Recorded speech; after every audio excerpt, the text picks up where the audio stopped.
여러분들은 이 청년들과 함께 예배하는 이 시간들이 너무 신나고 감격이 있으실 것 같고, 또 어떤 분들은 조금은 어색하실 수도 있을 것 같습니다. 특별히 모르는 찬양들이 나오고 할 때 말이죠. 그럴 때 우리가 그 시간들을 견뎌주는 것이 우리가 한 마음이 되어갈 수 있는 귀한 길임을 꼭 기억하시기를 바랍니다. 오늘 제목을 한번 다시 같이 한번 읽겠습니다. 제목을 함께 읽도록 하겠습니다. 시작. 우리의 과오와 복음 그리고 회개의 열매. 좀 복잡한데요. 우리의 과오, 그럼에도 복음이 있고, 그러면 어떤 열매를 맺어야 하는가 하는 것입니다. 오늘 우리가 읽은 이 창세기 22장의 말씀은 신앙의 최고봉, 아들을 드리기까지 순종한 더 이상의 신앙이 있을까 싶은 신앙의 최고의 열매의 장면입니다.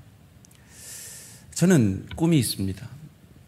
저희 대양의 성도님들이, 특별히 우리 대양의 다음 세대인 청년대학부가 이 아브라함의 신앙까지 살아가는 그 믿음의 역사와 열매가 있어지기를 주님의 이름으로 축원합니다.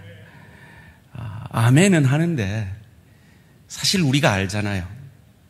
우리 스스로가 오늘 우리가 읽은 이 아브라함이 아들을 바치는 그 믿음의 수준과 오늘 우리의 믿음의 수준의 그 격차가 얼마나 큰지 알잖아요. 특별히 우리 청년들, 제가 청년의 때를 생각해 봤을 때 얼마나 실수가 많았던지, 얼마나 자주 넘어지고 쓰러졌던지 기억을 합니다. 그건 어쩌면 청년 여러분들이 가진 귀한 특권입니다. 소원합니다. 쓰러졌다고, 넘어졌다고, 내가 뭐 하나 잘못 선택했다고, 잘못된 길을 조금 갔다고 해서 낭망하지 마시기를 우리 청년들께 간곡히 부탁을 드립니다. 왜냐하면 우리가 믿는 하나님이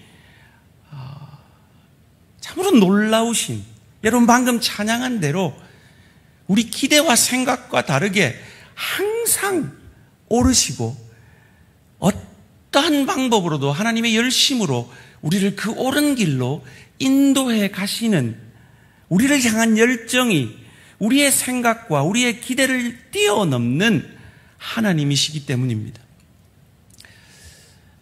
여러분의 그 실수나 여러분의 그 넘어짐으로 인해서 사실은 많은 문제들이 생기죠. 그것이 여러분 자신이 그 문제를 안고 가기도 하고, 또 그 문제들 때문에 여러분의 가정이 어려워지기도 하고, 여러분의 공동체가 어려워지기도 하고, 혹은 여러분의 속해 있는 어떤 단체가 어려워지기도 할 것입니다. 대표적인 예가 한 20여 년 전에 미국에서 일어난 사건이 있습니다. 아마 우리 청년들이 태어나기도 전이었을지도 모르겠어요. 로드니 킹이라는 사건이 있었습니다. 로드니 킹이라는 사람이 어떻게 생겼냐면 이렇게 생겼습니다. 91년도니까 여러분이 태어나기 전일지도 모르겠어요. 이 사람이 91년도 3월 3일에 현대 엑셀을 술 취한 채 친구들을 태워 몰고 가다가 경찰한테 걸렸습니다.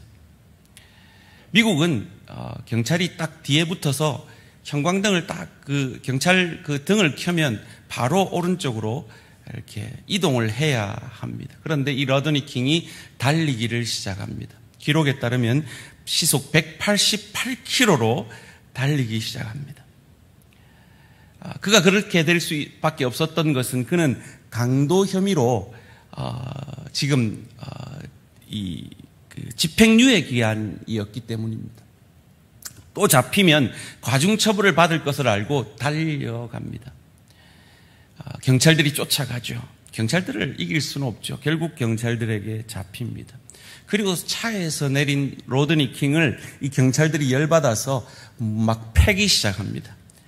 그런데 그 로드니 킹이 폭력을 당하던 그 장면이 녹화가 되고 그 장면이 방송을 타게 됩니다. 흑인들이 들끓기 시작했죠. 그래서 이 사건이 미국 전역에 아주 큰 이슈가 됩니다. 이 경찰국이 머리를 써서 흑인들이 없는 백인 지역에서 재판을 엽니다. 그래서 배심원이 10명이 백인이고 1명이 히스패닉이고 1명이 아시안인 그런 배심원들을 선정해서 재판을 받게 되고 결국 무죄 판결을 다음 해 받아내게 됩니다. 근데 이 사건과 바로 15일 뒤에 일어난 두순자 사건이라는 사건이 있습니다. LA에 식료품점을 하는 이 두순자라는 한 여자분이 자기 가게에 들어와서 오렌지 주스를 가방에 넣고 돈을 내려고 그 돈을 들고 있었던 이 흑인 소녀를 돈을 들고 있는 것을 못 보고 훔쳐가는 줄 알고 다툼이 일어납니다. 그래서 이 두순자 이 사진을 보면 좀 덩치가 있으시잖아요. 이분이 이 흑인 소녀를 거의 이깁니다. 그래서 기분이 나쁜 이 흑인 소녀는 오렌지 주스를 놓고 돌아서 나가려는데 이 두순자라는 이 한국 분이 열받아서 총을 쏴서 그 소녀를 죽여버립니다.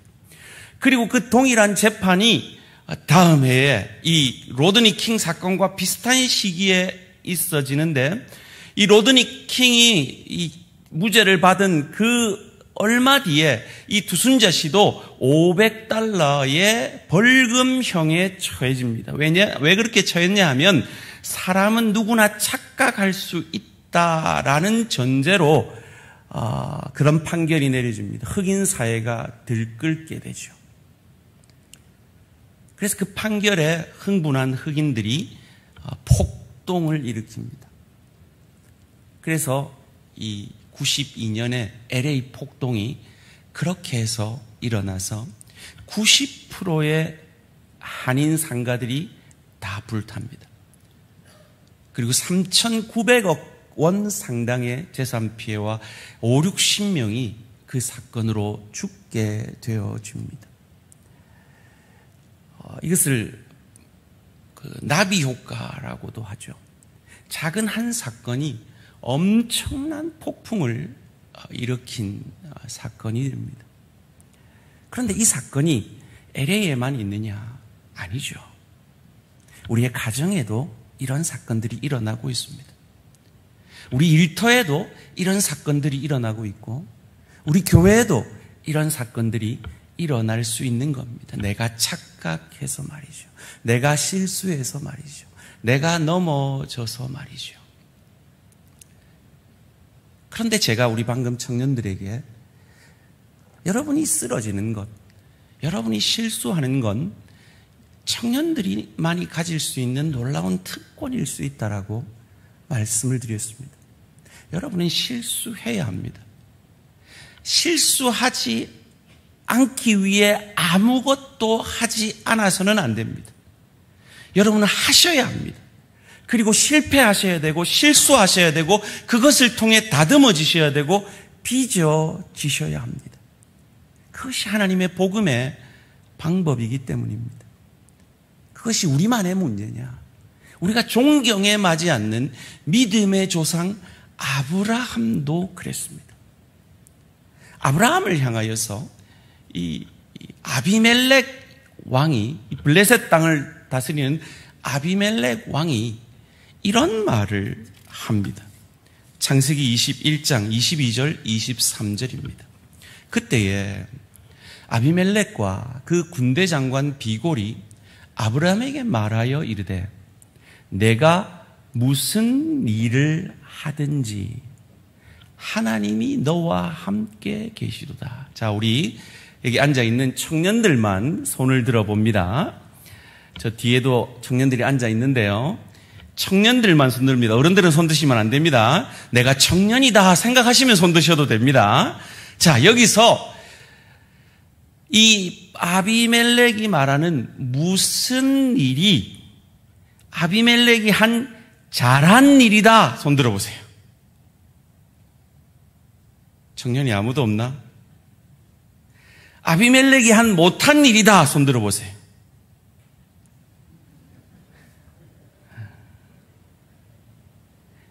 모르겠다. 손 들어보세요. 제가 작년 1월에 이 본문을 가지고 저희 집에서 가정 예배를 드렸어요. 거기 누가 앉아 있었습니까? 사모님과 목사 자녀 3명이 앉아 있었어요. 그래서 제가 이 본문을 가지고 똑같은 질문을 했어요. 이 아비멜렉이 내가 무슨 일을 하든지 할 때 이 무슨 일이 무슨 일일까? 착한 일일까? 나쁜 일일까? 했을 때 그 목사 자녀 3명과 목사 사모 1명이 다 같이 뭐라 그랬냐면 착하고 좋은 일을 했을 거야 라고 말했어요. 23절 말씀입니다. 그런즉 너는 나와 내 아들과 내 손자에게 거짓되이 행하지 아니하기를 이제 여기서 하나님을 가르쳐 내게 맹세하라. 내가 내게 후대한 대로 너도 나와 내가 머무는 이 땅에 행할 것이니라.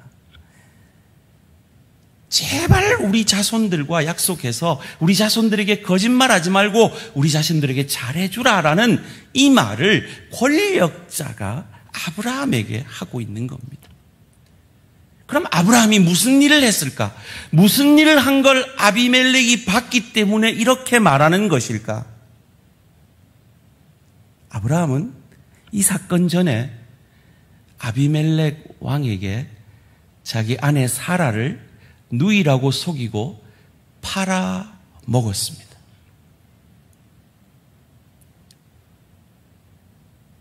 그리고 그것도 모자라서 자기 첩과 그 첩에서 난 아들 이스마엘을 내쫓았습니다. 어른들에게는 제가 이 설교를 얼마 전에 했어요. 물론 어른들은 기억이 별로 안 나시겠지만 말이죠. 사기를 친 건 아브라함이었어요. 그런데 그 아브라함에게 대해서 하나님이 편을 드십니다. 창세기 20장 7절 말씀입니다. 이제 그 사람의 아내를 돌려보내라. 그는 선지자라. 그가 너를 위하여 기도하리니 내가 살려니와 내가 돌려보내지 아니하면 너와 내게 속한 자가 다 반드시 죽을 줄 알지니라. 이 무슨 불공평한 대우예요. 잘못은 아브라함이 했어요. 그런데 하나님이 아브라함 편을 들면서 너 그 사람 그대로 돌려보내라. 그리고 재산까지 줘라. 그러지 않으면 너 내가 죽인다. 이 무슨 말도 안 되는 일이에요. 앞서 말씀드린 대로 내가 무슨 일을 하든지 하나님이 너와 함께 하시도다 한 이 고백 속에 또 다른 사건. 아브라함이 그 재벌 아브라함이 화가 나서 열받아서 그 첩과 아들을 죽음으로 내모는 사건이 나옵니다. 창세기 21장 14절 말씀입니다.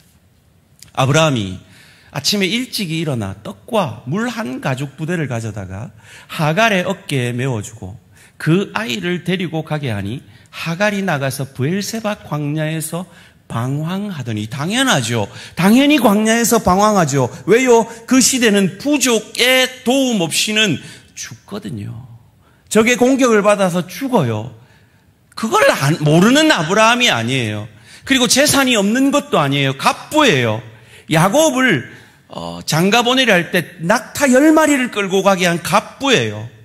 그러면 낙타 1마리 정도는 주고 종 2-3사람 줘서 무기 있는 그 종들 딸려 보내서 그 음식과 재산 좀 붙여줘가지고 그 첩과 아들을 살게 해줘야죠. 뭐만 줬다고요?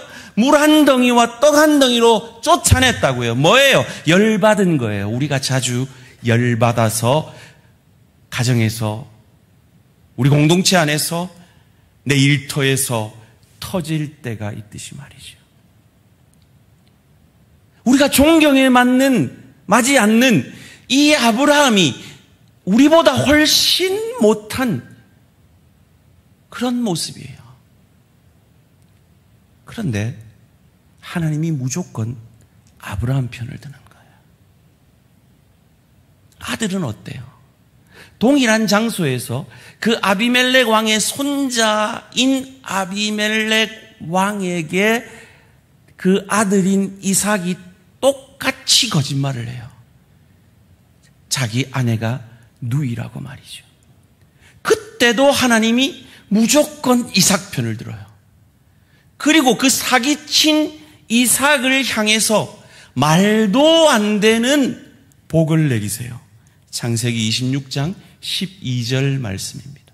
이삭이 그 땅에서 농사하여 그 해에 100배나 얻었고 여호와께서 복을 주심으로, 이어지는 13절 14절 말씀, 그 사람이 창대하고 왕성하여 마침내 거부가 되어 양과 소가 떼를 이루고 종이 심히 많음으로 블레셋 사람이 그를 시기할 정도로 말도 안 되는 축복을 이삭이 받아요. 말도 안 되는 축복을 아브라함이 받아요. 그 말도 안 되는 축복이 뭐냐? 지금 이삭에게도 약속하고 아브라함에게도 약속한 게 뭐예요? 너에게 복을 주어서 너 씨로 말미암아 천하 만민이 복을 얻게 하는 거예요. 그런 의미에서 이 아브라함이 받은 복은, 이 이삭이 받은 복은 아브라함과 이삭의 자손의 마지막 예수 그리스도를 통하여 전 인류가 구원받게 되어지는 구원의 복의 상징이에요. 그 구원의 복을 우리 청년들이, 사랑하는 우리 성도님들이 이미 받았다면 저와 여러분은 세상이 감당할 수 없는 복을 이미 받은 사람인 것을 믿으시기를 주님의 이름으로 축원합니다. 졸리신데 옆 사람에게 얘기하십시다. 당신은 끝내주는 복을 이미 받았습니다. 다시요. 당신은 말도 안 되는 축복을 이미 받았습니다. 그 축복을 로마서 5장 8절은 이렇게 말해요. 로마서 5장 8절입니다. 우리가 아직 죄인 되었을 때 그리스도께서 우리를 위하여 죽으심으로 하나님께서 우리에 대한 자기의 사랑을 확증하셨느니라. 다른 말로 하면 여러분이 무슨 짓을 해도 하나님이 아브라함 편이었던 것처럼 하나님은 여러분 편이에요. 여러분이 무슨 잘못을 하고 넘어짐이 있어도 하나님이 무조건 이삭의 편을 든 것처럼 하나님은 여러분의 편이에요. 믿으십니까? 솔직히 안 믿으시잖아요. 말도 안 되잖아요. 그래서 로이드 존스 목사님이 로마서 강해에서 이런 말을 했어요. 복음을 듣고 나는 이제 내 마음대로 살아도 되겠네 라는 말을 반문하지 않는다면 당신은 아직 복음을 듣지 못했습니다라고요. 이 말의 의미를 아시겠습니까? 아내 팔아먹었다고요. 처자식을 죽음으로 내몰았다고요. 그런데 하나님이 아브라함 편을 드신다고요. 똑같이 아버지처럼 아내를 누이라고 속였다고요. 그런데 하나님이 100배의 축복을 주고 갑부의 축복을 주신다고요. 그게 복음이라고요. 그게 여러분이 받은, 여러분이 믿은 그 복음의 역사고 복음의 능력이라고요. 여러분이 무슨 잘못을 해도 하나님은 여러분 편이라고요.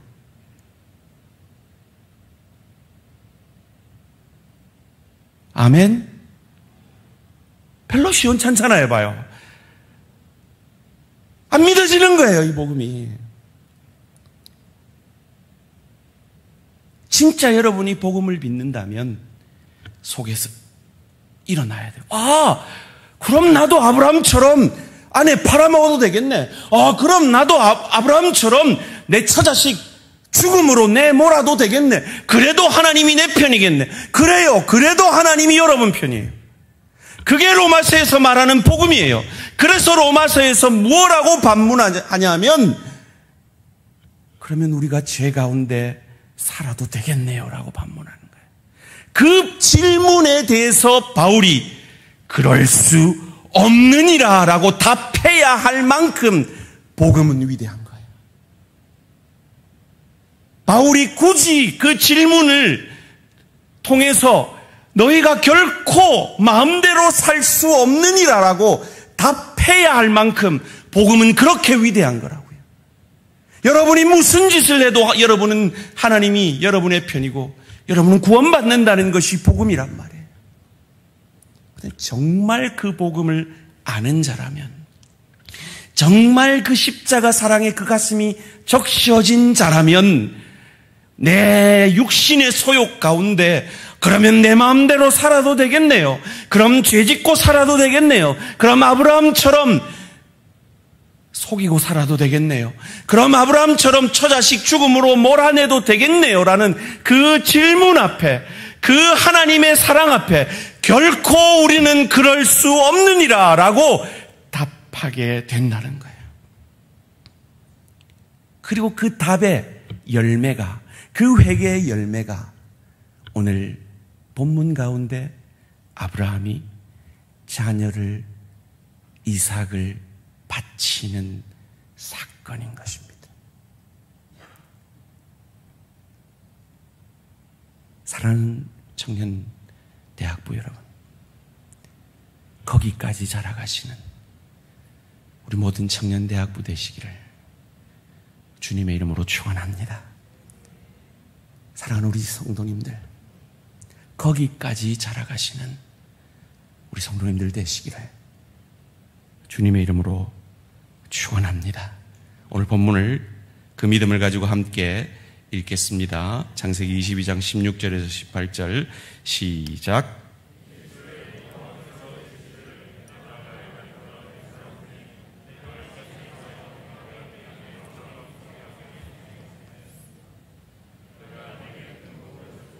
내 씨가 크게 번성하여 하늘의 별과 같고 바닷가의 모래와 같게 하리니 내 씨가 그 대적의 성문을 차지하리라. 18절 또 내 씨로 말미암아 천하 만민이 복을 받으리니 이는 내가 나의 말을 준행하였음이니라 하셨다 하니라. 아멘. 그 씨가 여러분 안에 심겨졌습니다. 그 씨가 예수 그리스도십니다. 그리고 그 씨를 통해서 여러분은 복을 받은 자들입니다. 그리고 여러분도 그 씨처럼 복의 통로가 되어져야 할 것입니다. 히브리서 11장 19절에서는 아브라함이 이삭을 바치면서 이렇게 믿었다라고 말합니다. 죽은 자 가운데서 다시 살리실 줄로 생각한지라.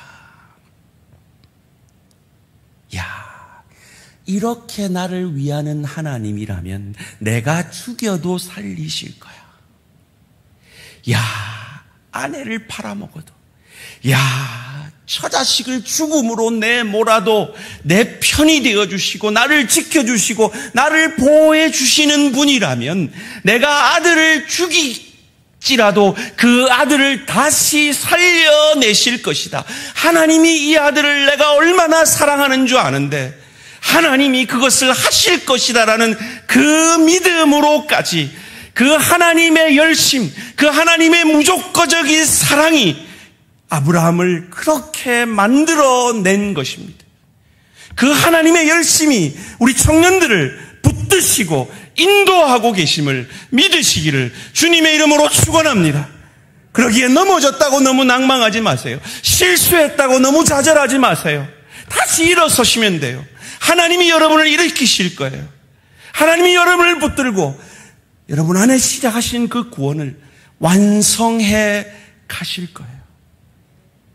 이럴 때도 내 편이 되어주신 그 하나님이시라면 우리가 믿을 만하지 않겠습니까? 우리가 믿고 내 삶을 드릴 만하지 않겠습니까? 그 하나님 앞에, 여러분이 방금 고백한 대로 항상 오르신 그 하나님 앞에 여러분의 삶을 온전히 드림으로 아들을 바칠 수 있는 데까지, 얼마나 하나님을 믿으면 아들을 바칠 수 있는 데까지, 이 아들을 내가 바치더라도 내가 이 아들을 얼마나 사랑하는데 하나님이 다시 내게 돌려주실 거예요. 이 믿음으로 여러분의 수입이 올라가더라도 10의 1을 해보시고, 여러분이 주일날 일하면 돈을 더 벌지라도 주일 성수해보시고, 여러분이 성질대로 살아서 내 마음이 후련해진다 할지라도 참아보시고 인내해보시고 보듬어 안아보시는 우리 청년대학부 되시기를 주님의 이름으로 축원합니다. 그럴 때 하나님이 여러분의 인생을 책임져 주실 것입니다. 무조건 아브라함이 편이 되신, 무조건 이삭 편을 들어주신 그 하나님이 무조건 여러분의 편이라는 걸 믿으시고 당당하게 그리스도의 자녀로서 승리하는 우리 대학 청년부 그리고 우리 모든 성도님들 되시기를